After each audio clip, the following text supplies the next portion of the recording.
Chicago, where the fire serve cold, but the Wolves and the Hawks never shiver in the snow. The Bulls keep it running, the Sox run the South, the Cubs run the North, but the Bears run the house. True Chicago sports fans got their ears to the street. Any team make a move and they never skip a beat. And in this house, this is where we be. Welcome to the show with E-Rock and Big Z. Welcome to Chicago, coming to you from the True Chicago Sports Fan Cave. This is the TCSF podcast with your hosts E-Rock and Big Z. Yeah. We are brought to you in part by Anchor, Noir Caesar, and Villain Radio Studios. Episode 11. Wow, E. We made it past 10 episodes. Who would have thought we'd be here, man? I did. Did you? But yeah, no, for real, like, we want to give a shout out to everyone who's been there supporting us, our producer, our sponsors, the whole TCSF family, Serge, Mike, Chris, George, and of course Z, man. I got to give you a shout out for your help getting this thing off the ground. No doubt, no doubt. I mean, it's been my pleasure. This has been so much fun, and every week it's getting better, bigger. And dude, the amount of laughs I'm having, I haven't had this much fun in such a long time. We shoot the what all day, and when it comes to Sundays, we get down, brother. And I was telling you this personally, like when we were talking about this earlier today. Mm-hmm. We knew each other back in the day, but we didn't hang out that much. No, we hang out in different circles, but we knew each other, of each other, and all that stuff. Right. And the thing was, it was like I was nervous because I know that I can be a little bit of a crawl on people's sides. You could just ask our producer about that, But I was worried. I was like, man, are we really going to be able to get along? No, man. I mean, we're both cut from almost the same kind of cloth. Oh, yeah. We grew up in the same neighborhood pretty much. I mean, we grew up like about a mile away, if anything. If that. I mean, you went to grammar school at Sabin. I went to Jose de Diego. Right, yeah. And then which is a block away from each other. Yeah. So, and then we ended up at Lane Tech, and look where we're at now, man. So yeah, I mean, it's been very cohesive. We found our chemistry. So I hope y'all out there listening are enjoying what I'm doing. And to everyone who's shown us love and support, we love y'all too. This is episode 11, but next episode will be our 10th as a team. So we'll have to have a shot at tequila to celebrate, bro. Yes, sir. Some Terramana. Yeah. That's what we're drinking. We're drinking some Terramana tequila. So we're gonna tag the Rock. See if he says anything. Let's go. All right, E. Week 2 of the Bear season is in the books. Should we look at adding Foles to the mix? What's your initial reaction to this Bears team so far? Man, look, today, 2 tutties, 2 giveaways by Trubisky, under 100 yards. Now, some of that was by the receivers not catching the ball when they should have. There was definitely a drop pass in the end zone by Miller that should have been a touchdown. It wasn't Miller time. I just literally just told you I don't even like Miller. So no. I don't like Miller beers, so that's probably what happened. But they could have. It is definitely possible with a more polished quarterback, if you want to call Foles that, a more polished quarterback, that they could have scored some more points there. Yeah, we know that the Foles is the veteran quarterback, the more polished quarterback. I think just in progression-wise is when you hike the ball and he knows what the play is. He's like, okay, 1, 2, 3, no, okay, throw it away or dump it off to somewhere that's going to try to get us some positive yards. And with Mitch, it's like 1, 2, oh crap, what do I do? Yeah, I mean, I'll give him a lot of credit for being able to kind of figure it out today. He did have some decent passes. He had some good moves where he got out of the pocket, things like that. Mm-hmm.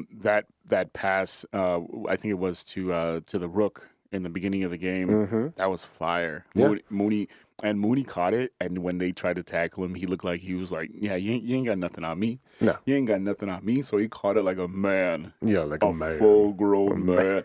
So, I mean, look, you're gonna have your goods and the bad. You're gonna have good and bad, but don't forget, no preseason.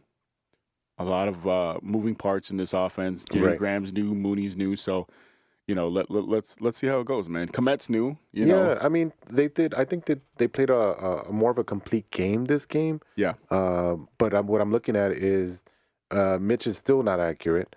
Mitch is he won't ever be accurate the way we run into, because even that and I said while we were watching the game, what did I say? It looks like you got that wobbler. Yeah, he throws a lot of ducks. He throws a lot of ducks that wobble to the receivers. Quack quack. There we go. And I think he's not making his full progressions. He goes 1, 2, and then panics. Yeah. I think he holds on to the ball way too long.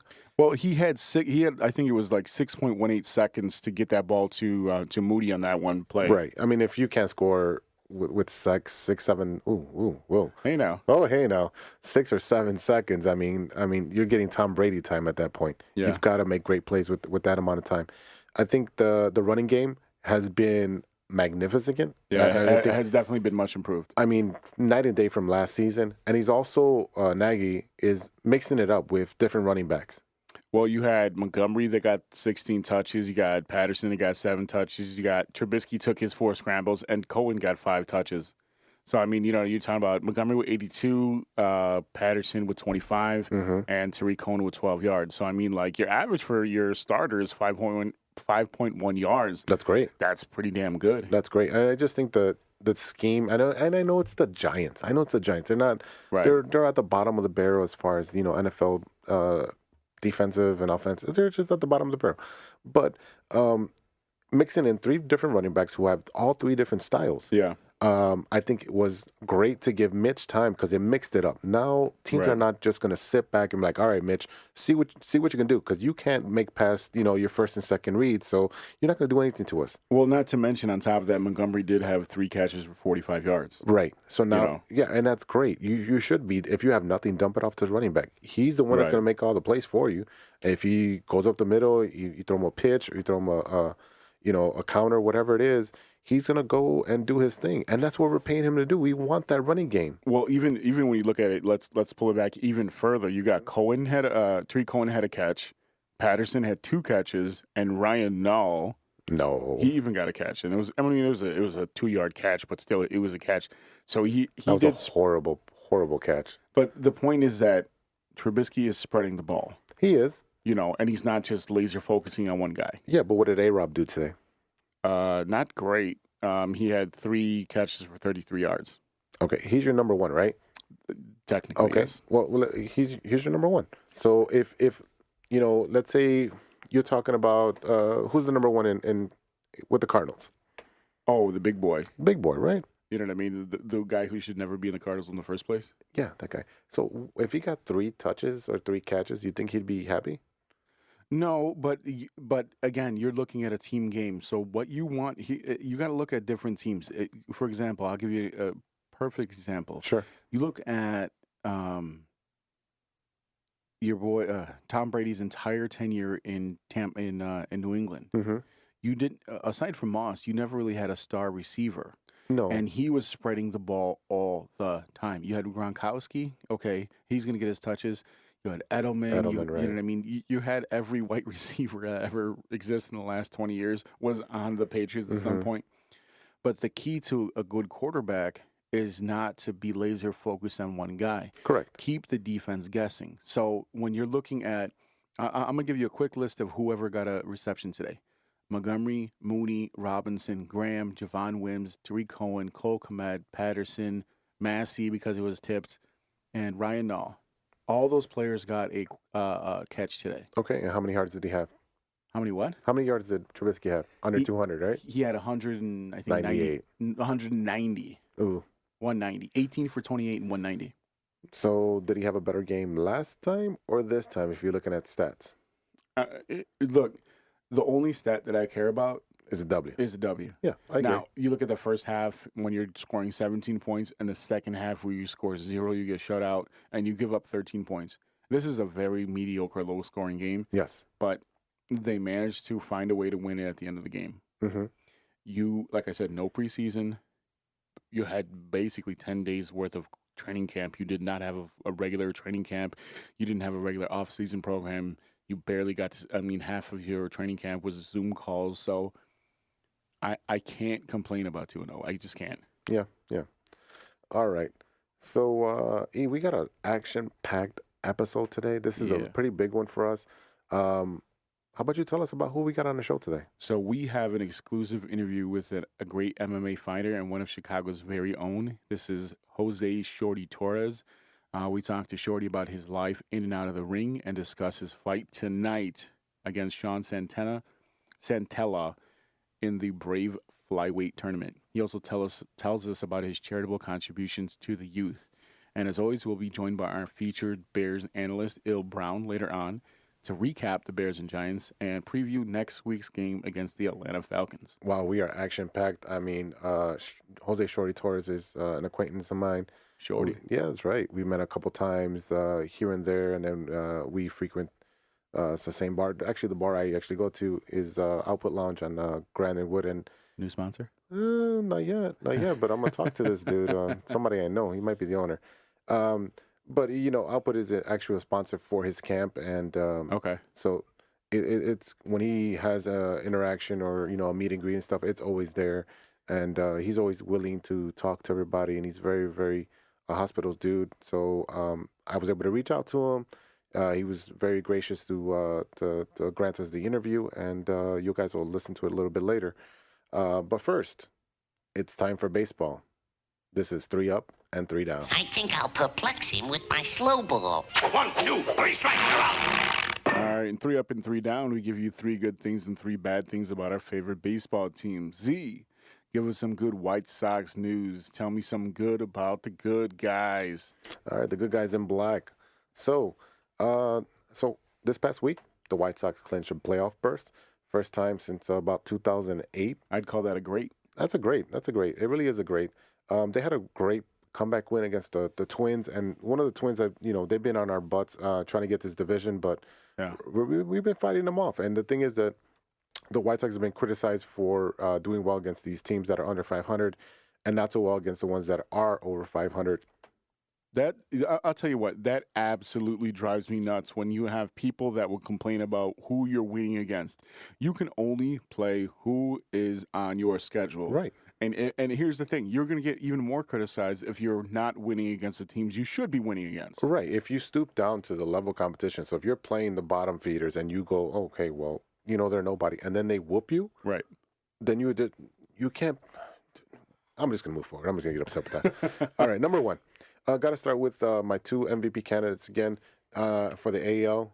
My team, Jose MVP Pito.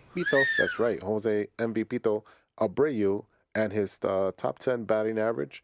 He's up there with. Actually, this is actually outdated at this point. He's got about more home runs and more and a higher average at this point. But let's move forward. So he's leading the league in hitting as far as average, almost, and he's up there with Trout with home runs.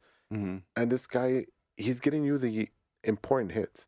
So if the guy's on second, you know what he does? He shortens up and shoots it over to right. And he gets on base and puts that run into scoring position, or actually making them score. Same thing with Tim Anderson. Tim Anderson is doing the same thing. He's back on board. He had a day off this week. I don't know why they gave him a day off. Maybe Monteria wanted just to clear his head. 60 games in 66 days is why you give your guys days off. That's just fine. what it is. And Everyone needs a break, bro. It was surprising because I'm pretty sure Anderson fought it. I'm almost guarantee Anderson did not want to be out of the line. Everyone needs to sleep sometimes. Yeah. But you know what? You got 2 guys who are fighting for the AL MVP. I know Trout has a lot of votes for it just because he's a big name.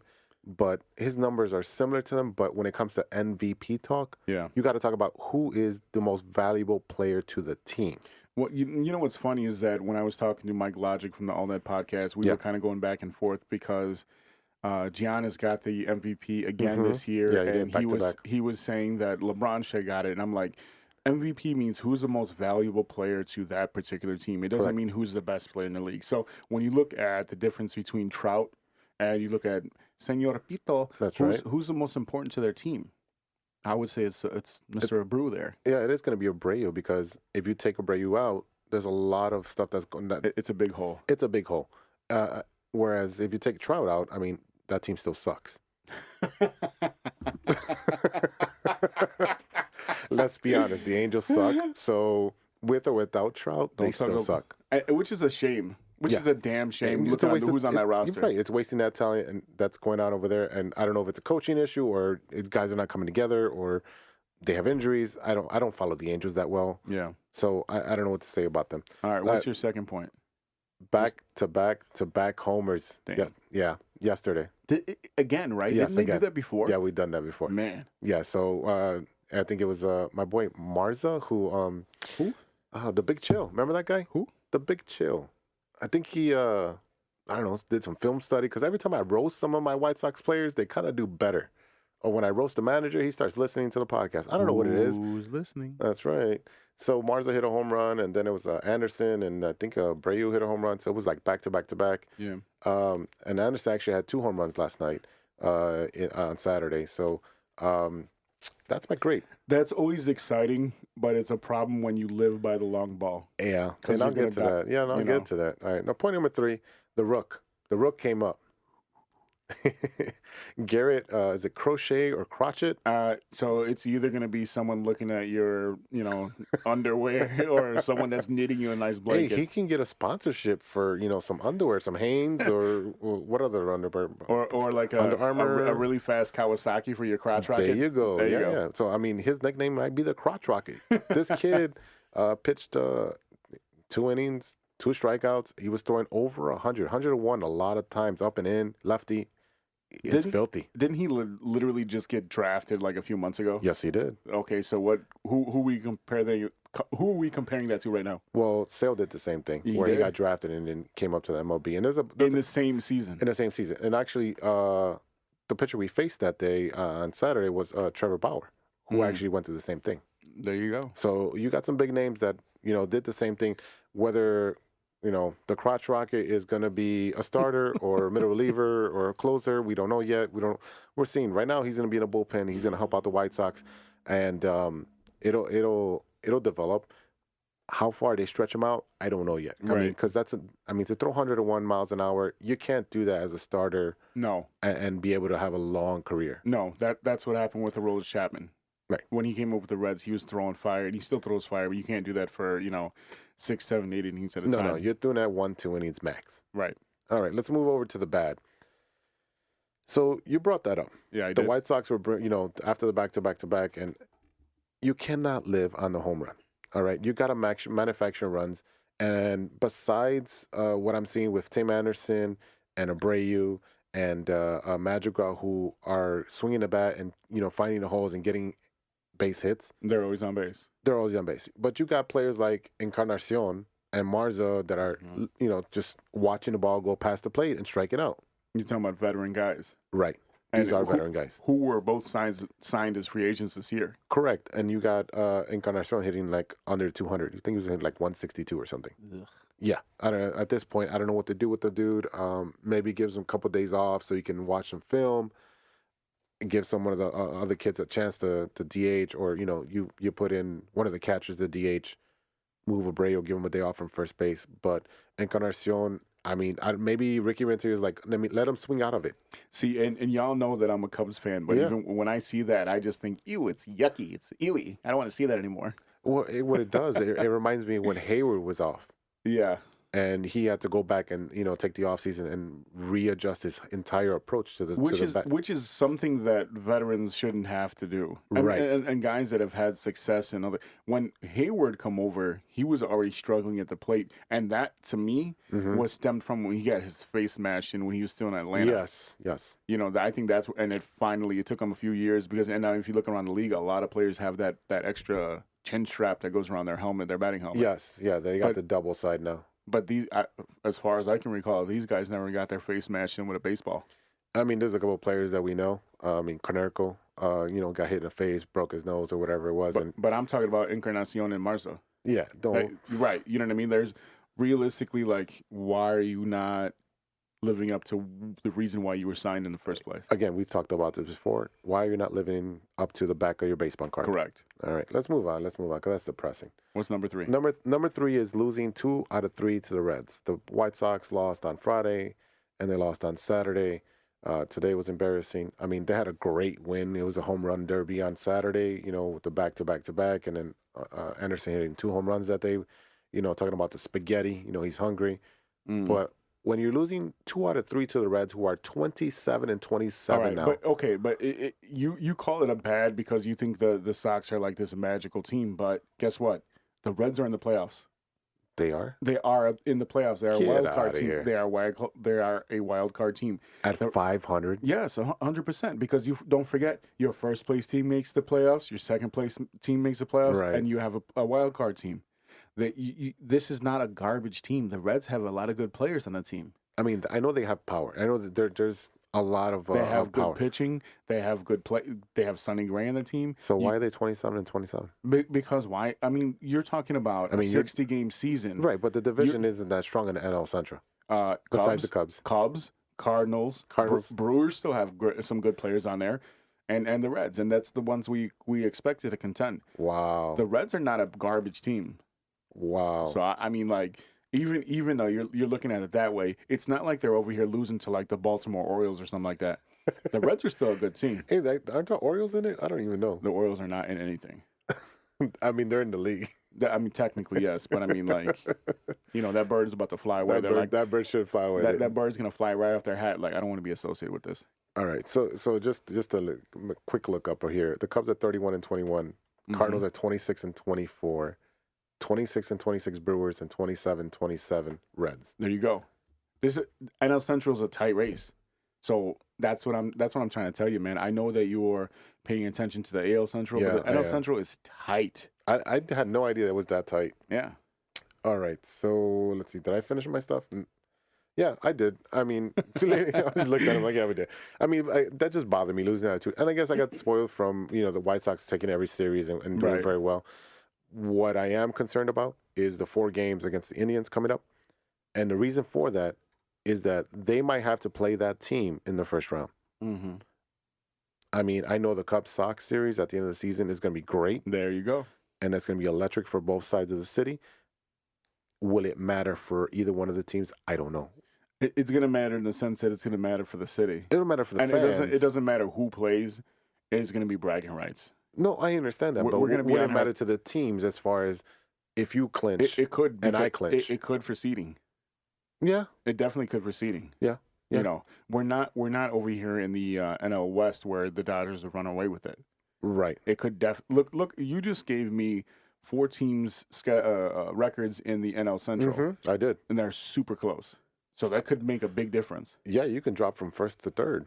Well, not the Cubs. I think they're good. They're 10 games over. Right. And there's only 7 games left. So I think they're good. But you're straddling that line. You know what I mean? Well, the Cardinals can still catch you guys. Right. Because, they're about 5 games behind. But, yeah, I mean, it's going to be an interesting last week of the season for both NL and AL Centrals. But right.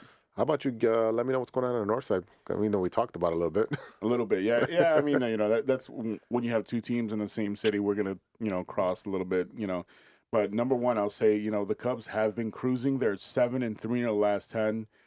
Pitching has been solid all around, and except for an implosion last night on Saturday night in the 7th inning, they very well could have been 9-1 in their last 10. It kind of imploded in the Twins game and allowed the Twins to clinch. So I feel like some White Sox fans were definitely rooting for the Cubs last night. I was rooting for you guys. I don't like the Twins. Wow. Yeah. Newsflash. That's amazing. Wow. Hey, I hope, are you recording this? Because I want to bring that back later. Oh, boy. I was rooting for the Cubs, and I'm a Sox fan. I was rooting that Minnesota lost. So you guys were playing them, so I was rooting for the Cubs to beat Minnesota. It's on tape. You weren't rooting for us. You were rooting against the other team. Yeah. I get it. Don't give us love now. I don't want to hear it now. All right. Number two. Darvish still looking sharp. I mean, he's currently tied for the NL League lead with 7 wins and second in the NL with a 1.86 ERA. No, Darvish is dealing. I mean, this dude is awesome. I think it's going to come down to him and Trevor Bauer for the Cy Young Award, and the White Sox thrashed Bauer with the home runs. I mean, stats are supposed to play a part of it, just like any other, award that you give out. But I really, really hope that they take into consideration that after everything that happened, like I mentioned before, with the Astros, definitely that he was right. He says, "Hey, they were cheating." He went through all this mess where they said they call him you garbage, you garbage, yeah. you garbage, you garbage. Okay, you look at now. We look back. Darvish or Arrieta. They absolutely made the right choice. Course. And I've said it before. Right. So, I mean, I think he's absolutely been vindicated, and I hope they take that into consideration when they go into the voting. Well, we'll see what they do. Darvish probably has 1 or 2 more starts left for the season, so Let's see if he picks it up and finishes strong. I mean, if he does have another start, it's going to be pretty close. So let me tell you, number 3, speaking of pitching, the Cubs do have 3 starters that are top 5 in wins in the National League. And as I said, Darvish is sitting there with 7 wins.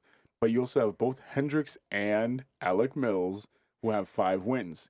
You know, what a great story this year with Mills. You know, he was that 5th starter. People were like, why? Who? What is up with this guy? Right.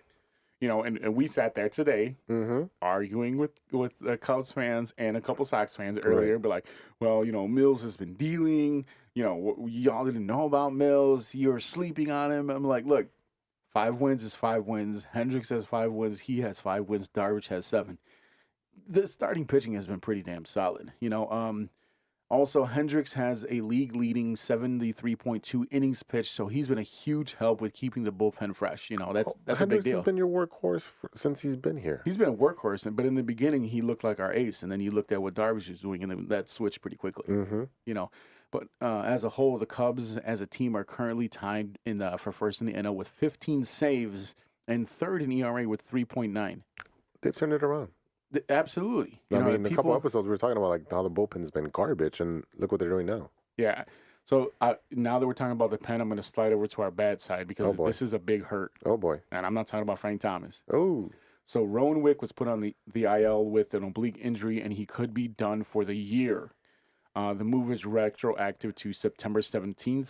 And the corresponding move, they brought up the lefty Andrew Chafin, who they acquired at the trade deadline from the Diamondbacks. And he just came off the IL himself because of a sprained index finger. You know, losing Wick is huge because along with Kimbrel and Jeffress, he's been a very, very valuable piece for them at the end of the games. Yeah, again, like you just pointed out with the stats, that the back end of the Cubs bullpen has been doing a lot better. And if you lose one of those pieces, it might throw the roles off to some of these guys that have to come in. Yeah, I mean, it's going to hurt, especially if he's not able to come back. It could definitely hurt. My number 2 bad, John Lester, who signed a 6-year contract with the Chicago Cubs and basically was a very integral part of them winning that World Series. He was an anchor for them. You know, it's very possible that his last home game at Wrigley was played in front of an empty stadium. It's a damn shame that Lester isn't going to get his proper send-off from the fans if indeed this was his last game as a member of the Chicago Cubs at home. Like I said, he was an integral part of getting the Cubs to the top of the mountain in 2016, and we absolutely love this guy. He's called Chicago his home, and he loves it here. He lives here as well. So I really hope that, you know, this isn't the last of Lester being involved with the Cubs, whether it's in a pitching role or a coaching role, because we would embrace him and love him no matter what.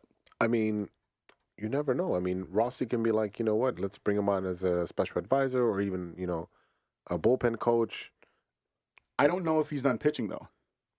No, I'm not saying he's done pitching, but I mean, a lot of what the Cubs have done is brought in back their good players and said, all right, help us out with this, help us out with that. The tricky thing is, too, is that you have Theo Epstein, who has a very personal relationship with Lester, number 1, but Theo may be gone.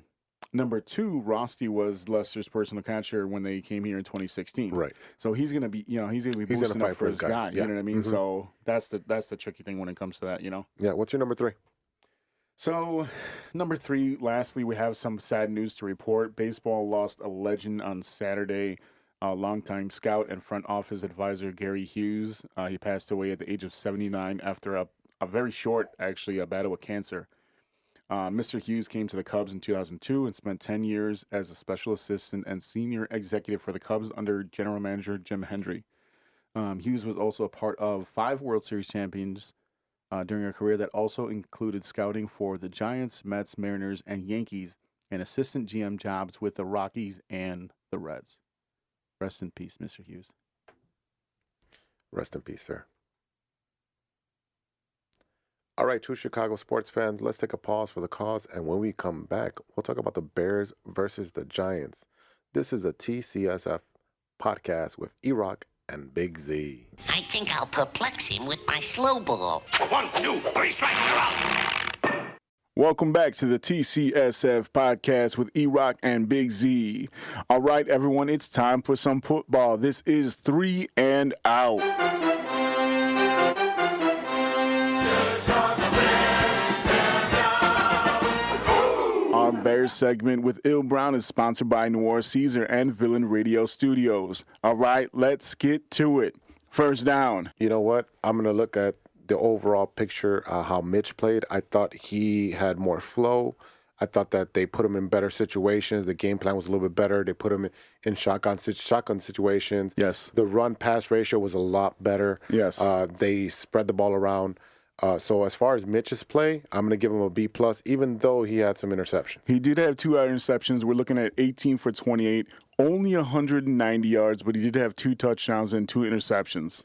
Again, he spread the ball along. I just don't think he got it to his major players, though. I think that's what hurt the team today. Technically, he had 10 different receivers that caught a ball, one of them being Bayou Massey, which was kind of a fluke, and he kind of saved the play. Mm-hmm. But you did have him spreading the ball around. You had David Montgomery, you had Darnell Mooney, A-Rob, Jimmy Graham, Javon Wims, Cohen, Komet, Patterson, and Ryan Nall, who had to come in. Right, but to that point, you got 2 big tight ends that, one, you signed for a lot of money, and then 2, you drafted them as your first draft pick that you had on the board, and they got 2 catches for 30 yards. Yeah, I mean, if they were blocking most of the game, which is great, but you're using these 2 guys either to spread the defense out or as your safety valves, and we all know Mitch needs that safety valve. Absolutely. Well, I think what you saw realistically is you saw him spreading the ball to whoever is open. I give him a lot of props because instead of just laser focusing on one guy, which is usually A-Rob, correct, he's looking around to see who's open to be able to receive the ball. So is A-Rob going to have an issue only having, 3 catches today? I mean, I don't know. I didn't exactly look at how many targets he had, but at least someone was throwing him the ball. You know what I mean? Like, at least he was – because, I mean, you saw early on in the game that he was getting targets, but as the game went along, I felt like he was getting less and less and less targets. And maybe they were just trying to close in on him or whatever it was, but he was definitely getting targets in the beginning of the game. Mm-hmm. All right, what's our second down? The Bears defense. What you think, E? I think overall we were looking good, especially in the beginning. You saw them. My biggest fear going into this game was that they were going to get gashed the same way that they did in the first game with Adrian Peterson running it down the throats. Right. Now, granted, I feel like ever since Peterson came into the league with the Vikings, they did run it right up the middle, and the Bears had no answer for him. Yeah, it's the same story, same guy. Against the Bears defense. It doesn't matter what defense is out there. Peterson's always been a beast against us. And if I recall correctly, I mean, the Bears have played the Giants, I want to say at least maybe 4 times in the last 5 years. And last year with Saquon's rookie year, he did put some numbers up on the Bears. Yeah, he put some big numbers up on us. But here's the thing. We saw early on that Saquon had that hyperextension of the elbow. Yes. And then eventually he went out with a knee injury. Yeah, it looks like a torn ACL. It looks really bad. I feel bad for the kid. I'm not a Giants fan, but I'm a fan of Saquon. I'm a fan of any running back this day and age who is a beast and can do some things because you just don't see that anymore. Right. No matter what, we're not going to wish any ill versus somebody to lose the season and probably lose their career. That's something that we're not wishing for. We still want that guy out there. We want to compete against the best. And unfortunately, he looks like he hyperextended his elbow, still played, and then he looks like he might have torn his ACL. As far as the defense, who did show up today? Rokon, Khalil Mack. So Rokon had 7 tackles. Mm-hmm. Now, when Rokon and Eddie Jackson are tied for 7 tackles apiece. But when you go down the line, I got Eddie Jackson at 7, Buster Screen at 5, Kyle Fuller at 5, Jalen Johnson at 3. So what does that tell you? That tells you that they had to make tackles in the second line, and they weren't stopping it where they needed to, and they weren't getting to Daniel Jones the way they needed to. That might have been, they were playing a little bit more zone. That's entire. I mean, we had 1 sack the entire game, and that was Robert Quinn, who's I'm glad to see him show up and actually be able to play. Right. I mean, he was a game changer at that point. He made the pretty much the pressure on the quarterback and forced the fumble. Right. And Khalil Mack was in the right place at the right time to recover. Correct. So you had 1 sack and you did have 1 interception, and that was Deion Bush. Right. Who I forgot he was on the team. Yeah, I didn't know who it was. I thought it might have been Fuller who intercepted. I did too. I just saw the 2 and the first number, so I thought he was the one that got it. Right. But overall, I mean, not a terrible performance. I would have liked to see him step it up. I feel like, and you had mentioned it before the show. Right. I feel like that once Saquon got injured, then they kind of let up on the gas a little bit. So, well, I think they might have just taken a step back and said, what, the rush is not coming. Let's force them to pass the ball. Right. So what's our third down? First half, 17 points. Second half is a shutout. Is that the Bears not figuring it out, or is that Giants adjustments at the half, or what's going on here? It looks like it's like the book, The Tale of Two Cities. The Bears are a tale of two halves. They're going to be really good and then really bad, or they're going to be really bad and then really good. Right. And the consistency is what we need. If they do this against Atlanta, who is actually known for blowing leads, yeah, right. They lost today. They were up huge on the Cowboys, and the Cowboys came back and won that game. Right, but at the same time, Atlanta has way more talent on the offensive side than the last two teams we've seen. Correct. So I don't think that if they play like this or like they played in the last game, that we're going to come out with a W. I think that's going to be a big L. I think they're going to get blown out if they keep playing the way they're playing and not being consistent throughout the entire game. So what you're telling me is that you don't think that if the Bears go behind early in the first half, that Mitch can't lead them from behind like he did in the first game? No, I do not have the confidence in Mitch in that. No. So right now we're looking at first quarter 10 points, second quarter 7 points. Now, in the first quarter, they definitely should have had more than 10 points. Right. They definitely should have had at least 14 because they were right there, and they did not get that touchdown. Mitch threw a good pass in the end zone, and who dropped it? I'm not sure. It was one of the newer wide receivers that dropped it. I can't remember his name off the top of my head. No, Mooney? No. Are you thinking about Mooney? It was somebody. You know what? It was right on his hand. It hit his hands. He should have caught it. So no, it was Miller, man. Was it Miller? It was Miller because when I go back and look at the numbers, it was definitely Miller because when I look back, I was just, I'm thinking about the first game. Miller had a good game. In the second game, Miller did not get a reception whatsoever. No, he had zero receptions. A whole bunch of eggs. I'm glad. I'm getting ready to go keto next week. So I saw all those eggs and I got real excited. I mean, I can put some eggs out there and get paid. But no, it was definitely Miller. Now that we're jogging our memory, kind of working through it, because there's so much when you get a game like this where it's kind of like you said, the tale of two halves. There's so much stuff to sit there and try to dissect. But it was definitely Miller. Now that I think about it, and I look at all those zeros that he put up. Again, I mean, you can't blame everything on Mitch now. If he's putting it in your hands and you're dropping it, you're an NFL wide receiver. Yes. If it's in your hands, you better catch it. And that's a catch that he actually made last week in week 1. Right. He did make that catch last week in week 1. So, I mean, that's a big problem. One shining star. Uh-oh. Shining star, Yes. shining star, who we are. Okay, we did see Mooney. Yes. He looked good. Mooney looks good. The rookie looks good. The rookie did look good. Thank goodness I drafted him on my fantasy team. All right, so that's our 3 downs. Let's give a big punt, and let's shoot it over to our Bears analyst, Il Brown. What up, Il? What's the word? 2-0 the ugly way. That's right. All right, give us a lowdown with your good, your bad, and your ugly. Okay, so we got for my good, 8 of 13 on third down. A major step in the right direction for week 1. Yes. Those teams who convert on third down typically come out with the wins. Was very pleased with the play calling. Very pleased with the situational football we were in on third down. So it was easier to game plan instead of being in third and long constantly. So that's definitely a good sign going forward. Yeah, I definitely agree with that. I feel like the play calling in this game was much better, much more clean. You had a really good run-pass ratio, and you could see once Mitch is allowed to use some instinct and kind of roll out a little bit, I mean, he's chucking those passes down. And I mean, like, I think it was a throw to Robinson where we're like, oh my God, we jumped up off the sofa real quick in the beginning of the game. And we're like, all right, we feel good about this now. All right, what's your bad? A-Rob and Miller, Butterfingers this week. What's going on, man? I mean, don't they get that stickum to put on the gloves there? They're allowed to. Those gloves are sticky, man. Those gloves are ridiculous, man. So no inclement weather. So Miller dropped a touchdown. Yes. I mean, directly in his hands. It was actually a third down that they should have converted. Right, because they had to kick the field goal after that, right. And Miller runs like a 10-yard out, and Mitch puts it right on his numbers. Which doesn't happen all that often. You got to take advantage when you actually get that. Well, Mitch was accurate today. Yes, he was much better. The interceptions. Yeah. I don't know if A-Rob is not finishing his routes all the way out because he wants that contract extension. Well, that's not going to help him. That interception that was tipped up in the air, that's on A-Rob. You're running a comeback. You can't allow the defensive back to beat you to your route.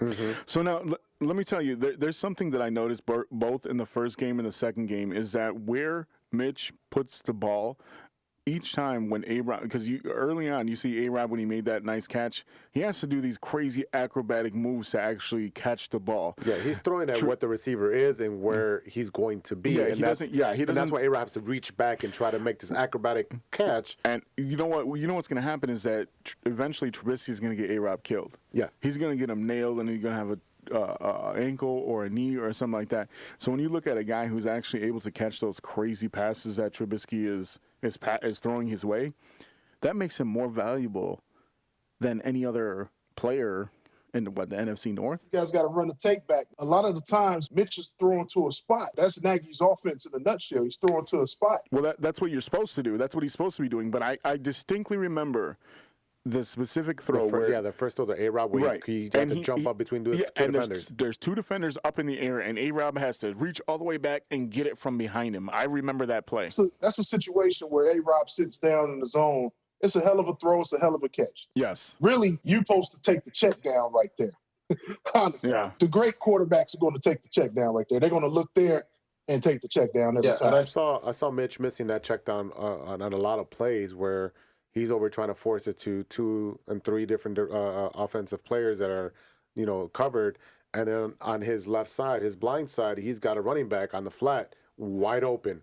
And that's his safety valve. That's where you're supposed to hit. If no one's open, hit him. He can't get to that third read. Correct. When he was really a one-side-of-the-field quarterback, now he's getting to his second read now. Yes, absolutely. But he's not getting to the check down, man. So no, that's my bad. But at least he had time to throw. I felt like he had much more time to throw. Yeah, today. absolutely. No, and the offensive line's killer. Right, and when he was able to go through his progressions, he did look pretty good. Yeah, absolutely. He had for the most part, he was sacked 4 times still, but he had a clean pocket.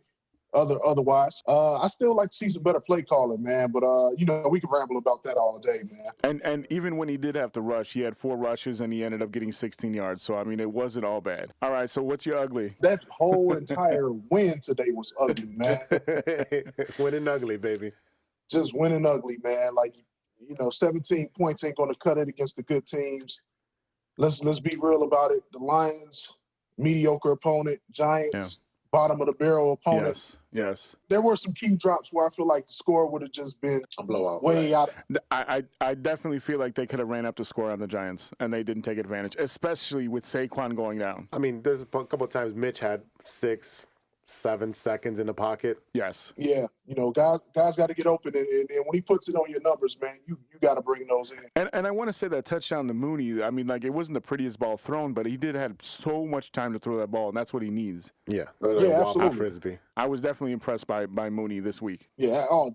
Darnell Mooney is a stud, man. You get a cat like that in the 6th round. Yeah. That's a steal. He's exactly what the Bears offense need. With better quarterback play, you will really see that guy taking the top off of a defense. Yeah, he absolutely could be a stud. Yeah, absolutely. So are you saying that Foles would do a better job at this? I am. Ooh. I've been telling you. I am. And I'm saying I wanted Nick Foles to win the job coming out of King. Right. But you're not gonna bench your number 2 pick. That wasn't gonna happen. We all know that was not gonna happen. There was no shot of that actually happening. Absolutely not. But Nick Foles probably puts 31 points up today. Wow. Yeah. So what was your overall impression of the Bears' performance, and what grade would you give them as a team? For me, the Bears get a C+, man. A win is a win, but I'm not excited about this win, man. You get a C+ because you got the W. But you left so many points on the table that should have been on the on the board. Yeah. Can't give props for mediocre football that we saw out there today, man. The defense did what they were supposed to do to, preserve a blowout, but they ended up just being on the field way too much in the second half. Yeah, right. Absolutely. Yes. The defense had 4 sacks and an interception. You supposed to win by at least, 2 scores in a game like that. So what were the what would you say are the biggest positives to take away from today? Pass rush. You got to see a taste of and Robert Quinn was on the pitch count, of course. Yes. Finally. You got to see, what it's like. Week 6, I'd be scared to play quarterback with Akeem Hicks, Robert Quinn, and Khalil Mack breathing down my neck for 4 quarters. Them guys didn't get are that sack rusty. today. What game is week 6? I'm just saying, whoever in week 6 when them guys really get into their groove, man, I still feel like, you're seeing a lot of rustiness that comes with preseason football right now, league-wide. Well, week 6 would be the Panthers and Teddy Bridgewater. Bridgewater's in trouble. Them dudes are going to have their ears pinned back, man, and they're going to be coming after that dude, man. Like, today, I would say my best thing for today, man, is we didn't have any injuries. Oh, that was a blessing. I'll yes. take that. Depending on, I mean, like, do we have confirmation of what's going on with Montgomery? Did he? Montgomery came back and played. But yeah, he balled out the second half. He's fine. We got to watch out with that neck because that's hopefully he doesn't stiffen up. Right. Correct. That's the biggest thing. So, what would you say? What would you say the Bears need to clean up going into next week? Man, wide receivers catch the ball. Please. Let's get the tight ends more involved. Thank you. Yes, I agree. Got the middle of the field is open. Got to get the tight ends more involved. Defense is those guys are proud. That's a proud unit. It's a lot of talent on that side of the ball. Those guys are going to raise their play as the competition level is raised. So I'm not worried about the defense. I think the defense played well. It's just in the second half they were out there way too long. They got gassed because they kept having to be the ones out there. Right. The Bears weren't taking advantage of the spots they were in, and they had to turn over the ball and then let the defense take care of it. All right. So once again, we still here. The offense. Yeah, it's been the story of the last 2-3 years. That's the story of the last 27 years. Oh, so if we're being honest, that's what happens when you get a coach that will take your offense to the next level, but you don't let him draft his quarterback. Right. Yeah. You got to give Nagy a shot at getting his own guy. All right. So, what's our prediction for next week against the Falcons? What does that game look like to you? We're at home against Atlanta, correct? Oh no, we're in Atlanta next week. We're in Atlanta. Oh, we get to be on the fast track. 27-24 Bears. 27-24 that's right. Bears. Okay. That's going to be a tight game because, like I said, Atlanta does put up a lot of points, but they did get they give away a lot of points. They did, and they're notorious for giving up that lead. Remember that Super Bowl thing that happened? They're notorious choke artists, man. So I look at what they allowed the Cowboys to do today. Yes. And last time we saw the Cowboys, it was a beating. Right. Absolutely. Oh, yeah. The beating at Soldier Field. That's right. Our defense ain't their defense, man. And they got some names, but our guys are a little bit different. And we got one of their names because we took Robert Quinn away from the Cowboys. Yeah, that's right. We got Robert Quinn. So got one of the bright spots off of their defense. So I expect Matt Ryan to be in for a long day, especially on that fast track with that turf. Yep. One last question, and I'm thinking about it just on the fly, is that our kicking, is that going to be an issue? It's always an issue, man, until we go out and get a real kicker, man. Like Pinheiro was good last year, but he's injured right now. That's a problem. How do you stay injured as a kicker, man?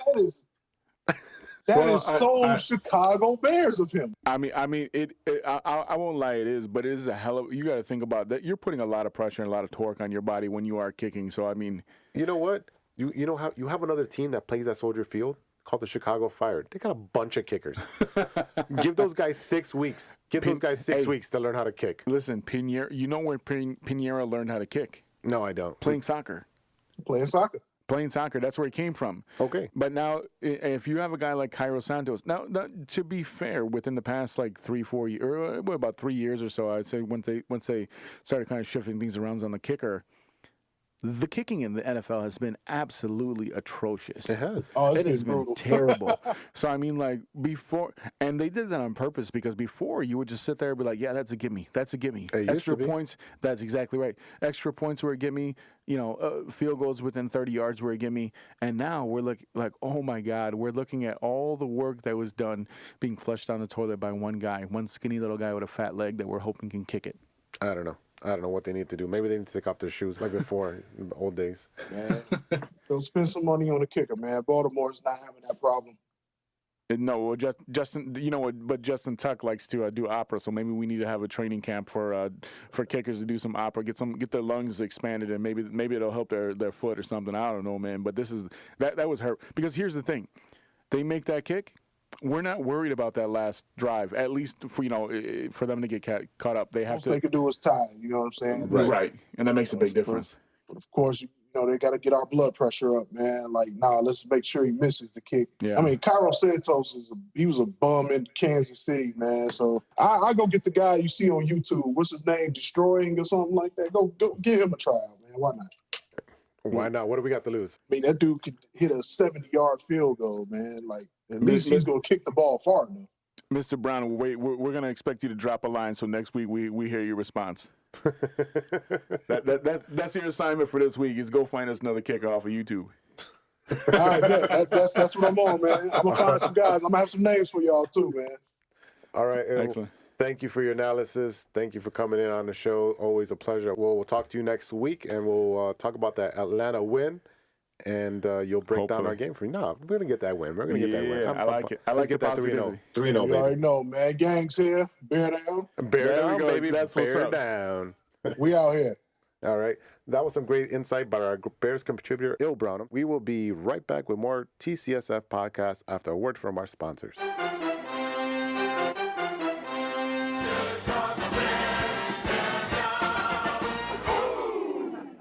What's up, everybody? Welcome back. We have a special guest today. It is Jose Shorty Torres. He is an MMA fighter. He's Chicago native. Yeah. And, we like to appreciate our Chicago's athletes. So we want to spotlight him today. So I want to just give out a couple things that you may not know about him.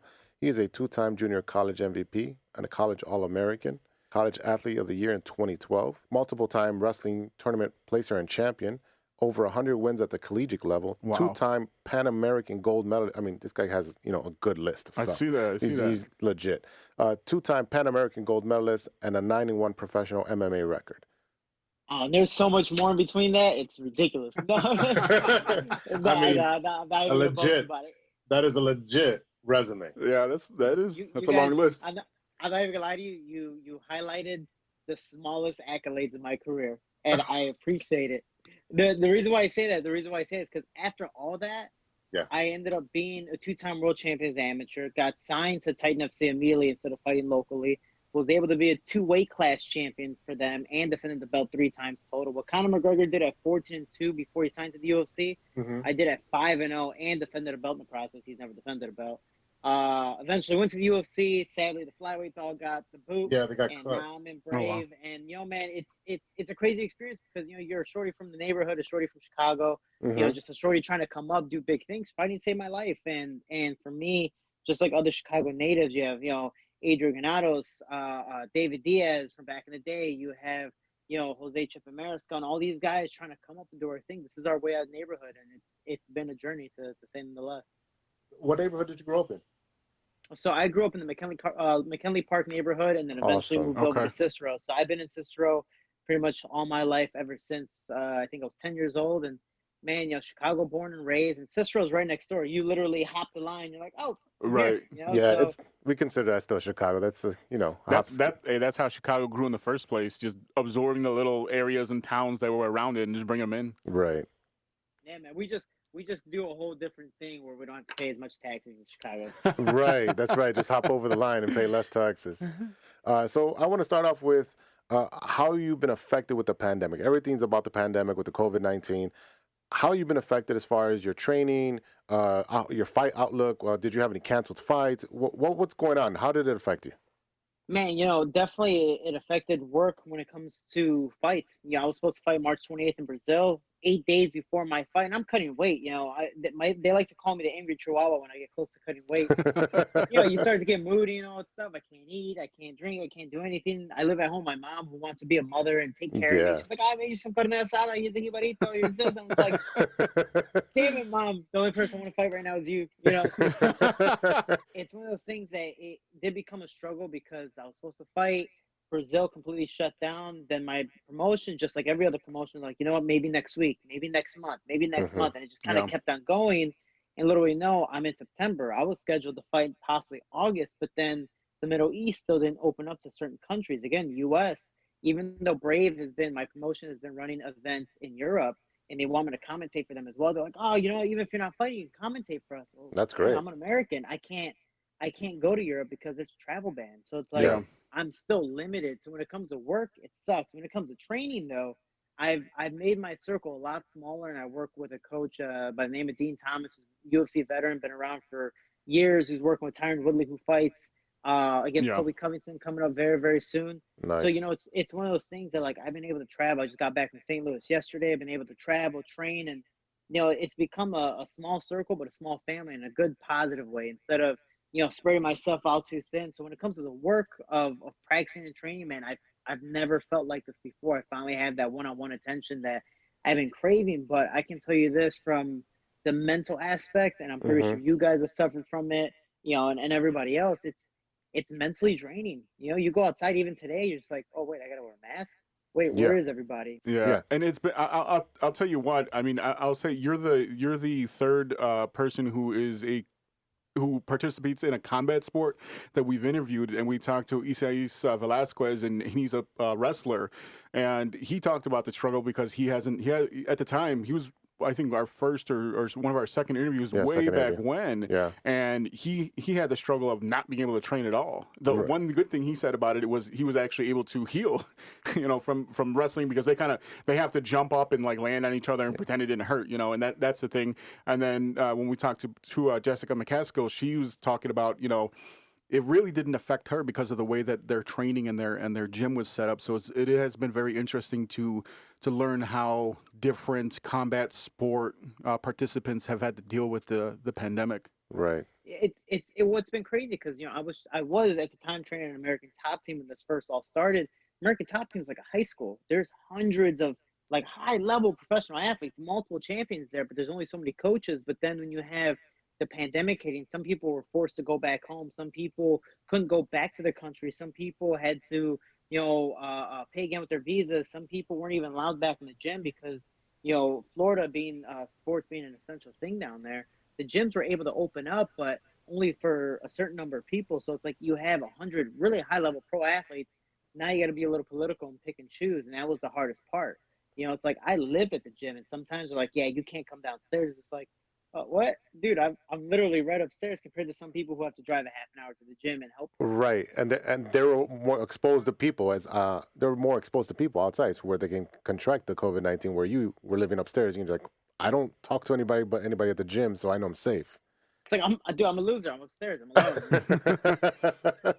It was a crazy time, but now I live with my coach Dean Thomas, and him and I are working on a lot of one-on-one stuff. As an athlete, I'm 28 now. I'm barely entering my prime. It's one of those things that, like, I've trained at so many high-level gyms. I spar with some of the greatest fighters in the world, and I know I can hold my own. But it's one of those things that toughness can only get you so far in your life, and I've definitely learned that in my career, my one loss. Toughness can only get you so far in your life. Because you step in the cage doesn't mean you're going to be there. One, you 100% have to mentally be there. I mean, that's why Mike Tyson back in the day, even being the smaller athlete, was so powerful, because Amato pretty much hypnotized the guy to be a champion before he was even a champion. That mindset was ridiculous. And then two is, being able to just have that small circle, have someone really tell you what to do, compared to, oh, you're the best all the time. Yeah, you want someone that's actually going to be critical of you and actually tell you the truth, what you're doing good, what you're doing bad, and give you true motivation and tell you what you need to fix. So on that topic, why don't you tell us a little bit about how you got into the sport and what was your motivation behind it? Man, my father was a goon. He was just that guy who always wanted to fight.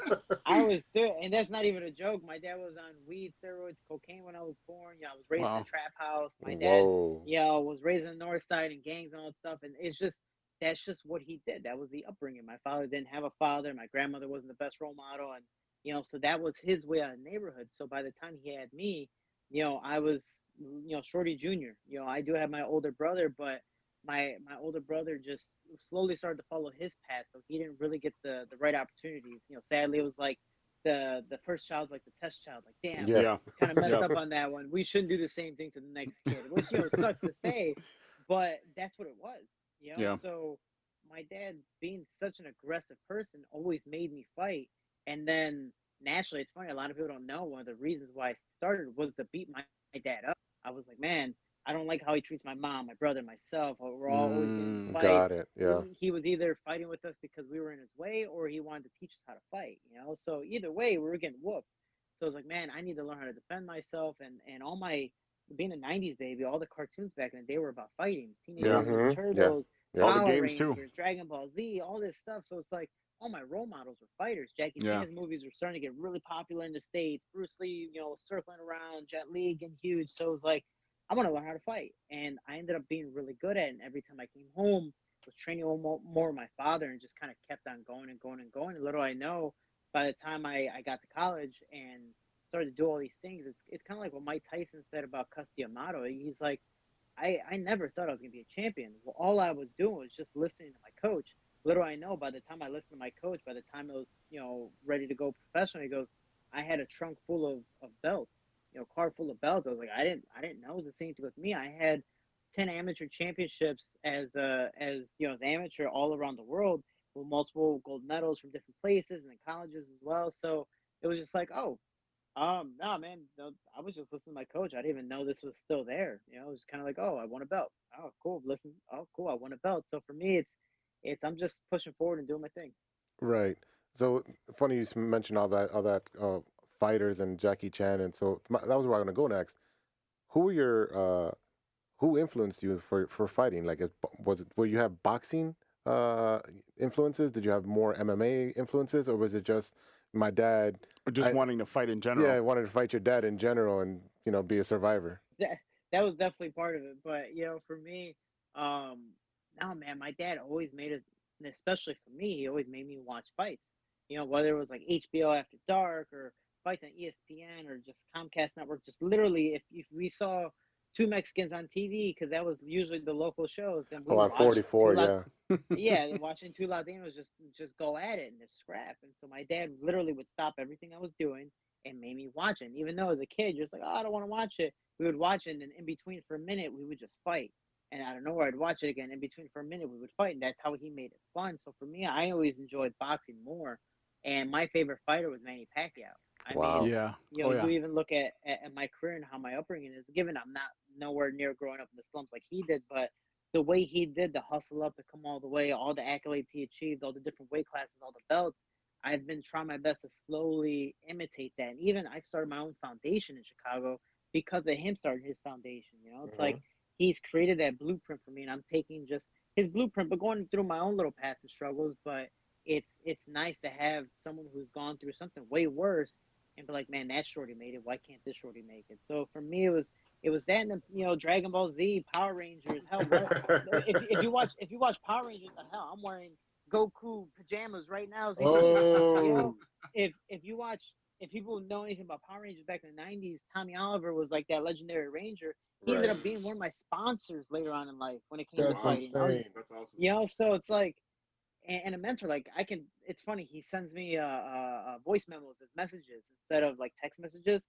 Yeah. And it's just some characters in life have just that iconic voice, and he was one of those guys. Anytime, dude, he could be talking about food. For some reason, it just sounds so epic to me. I was like, oh, this is so dope. Like, he's eating a burger, so I was like, I don't know why I want a Whopper now, so it's just one of those things that these people have been real life heroes, even though they haven't been, Power Rangers isn't real, Dragon Ball Z isn't real. For me, it was real. And even still today, people follow my Instagram. I post pictures of Goku, Gohan, all these different characters because that's how I feel in the moment. Mm-hmm. Yeah. So why don't you tell us about like your first organized fight and what that experience was like?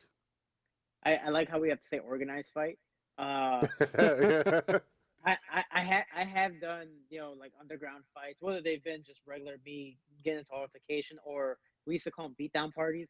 Oh, wow. We're gonna have a party and then go downstairs. It was kind of like Fight Club, but we all talk about Fight Club. It was just like, hey, you want to go against him? We were about the same size. Here's some boxing gloves, 3-minute rounds, and go. And I would make a lot of money doing it. Wow.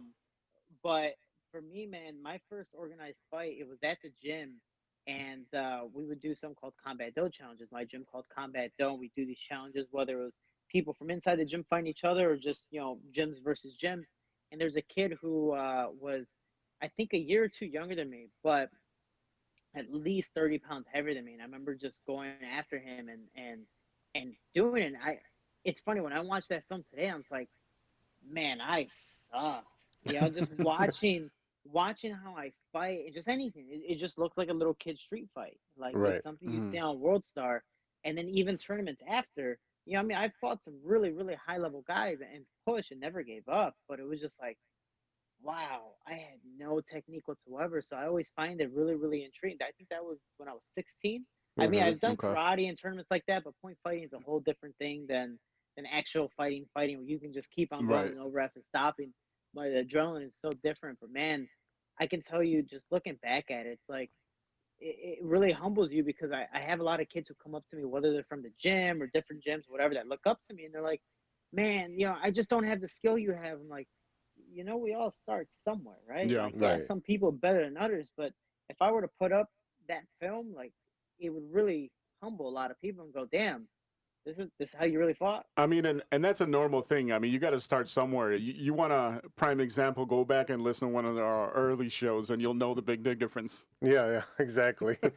So, let's talk about your upcoming fight. How did this come about? Two fighters signed a contract, which reminded me I have to sign my contract. But no, it's a crazy thing where when you have a pandemic, there's so many different rules now. Like I have to get tested for COVID a few days Yeah. before I fly. I have to get tested for COVID right when I land. We can't do certain things like we usually do. We can't go out in public as much as we usually do. So it is very, very organized now. Obviously, I think to a better extent because it's for the health and safety of everyone. But it's just a crazy time for me. I was supposed to fight March 28th. The fight didn't happen. Opponent had to be changed, and then they ended up creating this flyweight tournament, which has guys ranked top 30 in the world in this tournament. There's only 8 of us, and all of them at different rankings. I believe we said off air I was 21, which I didn't know, so yay. But I know there was a guy when he got released from UFC, Dustin Ortiz. He was number 3 in the world. So it's one of those things that like I'm facing some high level guys and it's a tournament. So I'm gonna fight Sean Santella September 24th in the Kingdom of Bahrain in the Middle East if people don't know where it's at. And if I win, everything obviously goes well, then I'll be fighting possibly the winner between Dustin Ortiz, number 3 guy, or an opponent I was supposed to fight last year, Marcelo Durs. So it's a tough battle. Both of them are very, very different. Like right now, I'm Yeah. fighting a more jiu-jitsu based guy. These 2 fighters next are a kickboxer and a wrestler. It's like, and if I beat those guys, then I got to face whoever wins on the other side of the bracket. And you got this, crazy Dagestani guy who is just going to maul you like Khabib. You have Zach Mikowski as a UFC veteran. You have amateur world champions and just so many more. So it's one of those things, man, that if I'm not on my toes for this tournament, if I'm not 100% mentally there, it's going to be a long, long tournament. Yes. Speaking of Sean, when fighting an opponent just like Sean, who's more experienced, what is the approach that you take? I have fun. That's what I do because it's the reason why I say is because I've never liked fighting people who have something below me. Like I don't like Okay. being the quote unquote favorite, even though I think I am the favorite for the fight. When it comes to fighting someone more experienced, I know they have something above me. It's something I have to work towards to really prove to myself that I don't care what your number is. I don't care how tall you are, how hard you hit, how good you are at whatever thing. I'm gonna beat you at that certain thing. So for him, having almost, I believe, 30 plus fights as an MMA fighter, Right. it's an amazing attribute to be like, I'm only 9-1, and you're about close to 10 years. I think he's 8 years older than me. Maybe I'm gonna be around your level one of these days, but right now I'm at your level at this point. I might not have the record, but when I get to that possible record, it's gonna be that much better, hopefully. So it's a good challenge accepted. So mentally, I go in there having a lot of fun and just being on my toes a lot more than as relaxed as possibly people say I So, should be. so do you kind of feel like you lean into like the underground or the underdog role? I like the underdog role. Again, I always say I'm a shorty from the neighborhood. It's a shorty Yeah. coming up. It's shorty from Tupac. Shorty want to be a thug. It's like this little 16-year-old's coming up doing his thing. For me, I've always idolized that to show because I've never like I wrote a letter to myself when I was in 8th grade in my yearbook, and the way I wrote, spelled, spoke, and how everything came out, you can tell I never expected myself to end up where I'm at today. I never expected myself now to even end up where I am today, doing Hmm. interviews, doing commercials, this, that. It's just like, huh, look at that. I'm much farther in life. So I might as well keep on going. So it's been a journey, man. But I like being the underdog. It's a fun experience and it's easier to climb the mountain than to stay on top. 5 years from now, what are people going to say about Jose Shorty Torres? Well, 5 years from now, I'm hoping I'm still around. Hopefully, COVID is down, and Yeah. for me, man, I when it comes to fighting, I don't want to be remembered as not just like the tough fighter. He's done this. I want to be as a person that's helped a lot of people, whether it's inspiring them, motivating them, or trying to get them to do more. I've never been a selfish person. I have my own foundation for a reason. I've always tried to help people for a reason because I've seen a lot of potential in people, especially in our neighborhood. We just don't have the opportunity. For Mhm. me, I'm one of those people that show that like we do have the opportunity. We just don't take advantage of it. Yeah. All we do take advantage of is free stuff. And hey, free stuff isn't bad. There's nothing wrong with that. But you got to get up and do some work too. And for me, I finally got up and decided to do some hard work. And look where I'm at today. So I always tell people I wanna be able to show that whether it's my resume, whatever the case may be, that if you try, you're gonna be a lot farther in life than just talking about it. Totally agree with you. Our last question: how long do you want to continue fighting, and what's in store in the aftermath of your career? Honestly, I wanna I wanna quit every single day. It's a crazy no man, and that's a truthful statement. This stuff takes a big toll mentally. I've lost relationships, I lost time with my family. My father passed away last year. I could have spent way more time with him. It's crazy how much sacrifice comes into trying to achieve your goals, whether it's fighting, whether it's another goal I want to do later on in life. For me, my ultimate goal is to help people. So I want to do more of my foundation. I want to start looking for grants for that. I want to start paying people full time. I want to eventually own my own gym, especially after COVID's over, and be Okay. able to help kids in my neighborhood through my foundation as well. So I want to be a coach. I want to be like a Freddie Roach. I want to be like a Trevor Whitman, a Dean Thomas, all these guys that helped me come up. So it's one of those things that I've always felt like I've been a better coach than a fighter, but I need to go through this process and be able to understand every single circumstance, Right. Understand understand the experience. what different fighters go through in all these different sports and situations. So for me, I'm just enjoying the road while I still can, and I'm gonna keep on fighting as long as my body allows it, because I know once that's done, it's done. So Yeah. I'm just gonna enjoy the journey as long as I have it in front of me. So before we let you go, why don't you tell us about your foundation? Yeah, man, it's the Team Shorty Foundation. Everything's sold on my website, teamshorty.com. 100% of the proceeds go to it, pretty much to help keep kids, teens, and young adults inside the gym and off the streets. And I know COVID Awesome. right now isn't helping the gyms. A lot of them are closed. A lot of them outside Cook County are limited to a certain number. For me, man, I've either been paying gym memberships for kids to go. I've been able to help them get out of the state to go to different tournaments, help them go to retreats. Right now, I donated a good amount of money to Youth Crossroads to have these kids go out to Tennessee for a retreat, but they weren't able to go because of COVID. So I'm using that money to help them donate or get donated pretty much a bunch of sports gear, whether it's football, baseball, basketball, stuff to get them back out in positive environments. I mean, sports teaches you a lot of things, and plus it gets you in shape at the same time while having fun instead of being involved in gangs, drugs, violence, being in the house, being online, playing whatever on your laptop and your phone Yeah. and your Xbox, PS4. So I'm trying to get kids as active as possible. And again, it's not just kids, it's also teenagers and adults. I mean, honestly, my foundation, if it weren't for, I look at my brother and father, they had amazing skill potential, easily way more athletically talented than I was. They just never had the opportunity. What if they had a proper mentor, a father figure, or just an environment that would have pushed them to do it? They could have been so much farther in their life. So for me, I want to be Yeah. able to do that for people. Yeah, man. That sounds like a really great way to give back to the community. Knowing what you've gone through to get to where you want to go, and where you came from. I mean, it sounds like you're doing really great work. So appreciate what you're doing No, for the keep community. doing what you're doing. The people that are benefiting from this will be able to thank you in some form or way later on down the line. And even if they don't, as long as you see their progress, as long as you see their happiness, as long as you see that their track in life has gone in a positive direction, Yeah.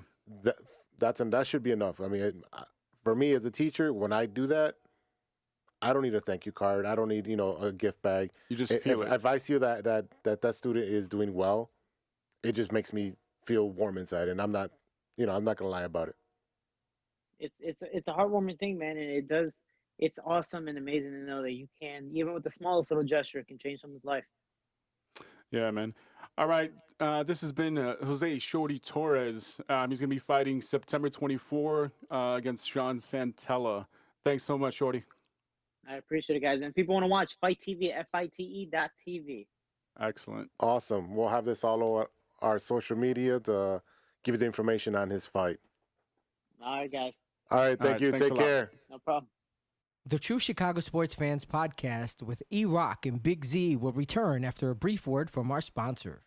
Welcome back, everyone, to the True Chicago Sports Fans podcast with E-Rock and Big Z. It is time for the main event. This is Stirring the Pot. All right, brother. What we got this week? We got something good this week.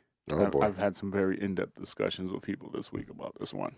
You have a cabinet of people to talk to, like Absolutely. the president. Let me say, this is the one segment where I will sit there and I'll ask the people, the listeners, the fans, give me some topics to talk about. Okay, what you got? So this week we have a very controversial topic in Chicago. Okay. Ketchup, yes or no? Hell no. Okay. Tell me why. You don't put ketchup on your hot dog? I'm just saying, I'm not saying on a hot dog. I'm saying in general in life. No, I don't need ketchup. I really Oh, don't. you don't? No.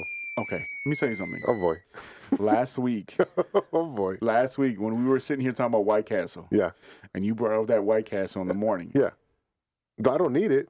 but you put it on your I burgers. did put it up. I don't need it. You took your little White Castle, your delicious, fresh, steamed buns, and you put ketchup on them little burgers. I and did. And I sat there in the background, and I silently judged you.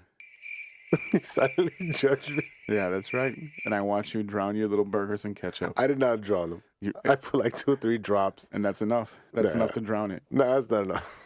Ketchup, Oh boy. Ketchup is for children, bro. Oh boy. I'm calling you out. Yeah, you did. I'm calling you out. That's probably the only time I do it. You can't sit here and I tell can't, me. I can't. You No, I can't can't. sit here and tell me hell Oh, no. no. And then I literally a week ago watched you eat ketchup on a little white delicious. Oh man. Those little delicious, delectable, fresh turkey buns, White Castle burgers. What's wrong with you, bro? Yeah, but you can't put it on a hot dog. That's my defense, and I'm sticking to it.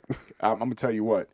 Ketchup on eggs is disgusting. Oh, that's barf. that's awful. Barf. If you and that was the argument. That was the argument that led to this question. Okay. If you put ketchup on eggs in my house after I cooked you some beautiful, delicious, delicate eggs, I'm gonna kick you out my house, Okay. You know what? I've seen people put it on rice too. That's disgusting. bro. What is it? Ketchup is this sweet, sugary mess that like you put on food to trick kids into eating things. Yeah, that's pretty much it. That's the only thing. No adults should be eating ketchup. Mm-hmm. Even like fries. If you get a properly cooked French fry, all you need is a little bit of salt. It's crispy. A little bit of salt, maybe some pepper on it, just to give it a little spice. I mean, like that's the thing is like grown people do not need ketchup. Grown man. He's grown man. You don't need ketchup, man. Stop it. No, you Stop don't. I don't. Like I said, I don't need ketchup. Like I did put it on my White Castles. I'm gonna own up to it. That's I'm gonna right. own up to I it. called you out, bro. Yeah, it's okay. I'll own up to it. But anything else? No. So technically, we agree on this topic, which is not very common. This- but I'm yeah, still, this doesn't I am happen still much. calling you Yeah, out, bro. no, it's all good. You called me out. You got me red-handed or red ketchup. Hey, you want something? You want something great to put on a burger? Put a little bit of A1 sauce. Yes. That's fire right Yes. there. But ketchup, throw it in the trash. Man, I threw some wok on my damn burger. But that's different. It's not that because I'm telling you, my biggest problem with ketchup, like I said, it just overwhelms and it changes the flavor of whatever you're eating. Because you taste the ketchup over anything. Yes, It And it's really just- does kill the just- flavor of the yeah. meat. Essentially, you just taste bread and ketchup. That's true. All right. So I don't know. I don't know what to call it. I don't know if we agree or disagree, but we'll let the listeners decide. All right, everybody. That's all the time we have today. Our Bear segment was brought to you by Noir Caesar. Visit noircaesar.com. For more information, go to noircaesar.com. Before we close out, I wanted to extend my positive thoughts and prayers to Washington football coach Ron Chico Rivera. I used to work for a company of his here in Chicago, and every time that I had an interaction, it was very positive with him and his family.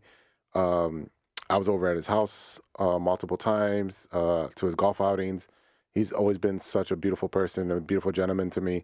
So, the news of him being sick hits me very personally, and I'm sending my positive thoughts and prayers to him and his family.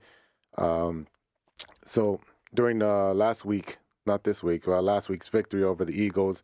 He had to go into halftime and get an IV treatment done because he was dehydrated, possibly from the treatment that he's taking and the amount of stress he's doing and walking around. So